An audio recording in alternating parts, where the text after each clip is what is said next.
I was doing a lab experiment in chemistry class when I passed out and hit the floor. When I opened my eyes, my lab partner stood over me and said, "Dude, you just collapsed." I looked around, confused because I had no idea what happened. The whole class was staring. My chemistry teacher, Mrs. Brewer, marched over with her fists tight. "Get up, you're disrupting my class with your attention-seeking behavior." But I passed out. I didn't do it on purpose, she didn't care. And that's when I knew she was hiding something. She slammed her notebook on the desk. Principal's office now. I stood up, dizzy, and walked out. Why did I pass out in her class? The next day, Mrs. Brewer set up another lab experiment, but halfway through, a kid 2 tables over dropped, then his partner fainted, then the girl next to me passed out on the lab table, knocked over a beaker. I knew something was very, very wrong.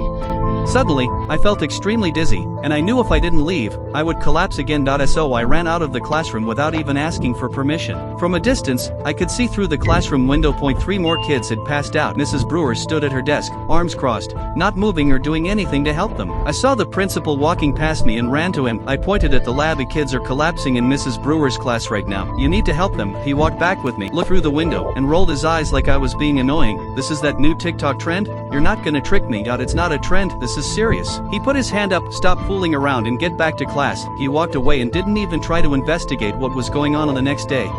I walked into class wearing a face mask that covered my mouth and nose because I wanted to do everything I could to make sure I didn't pass out again.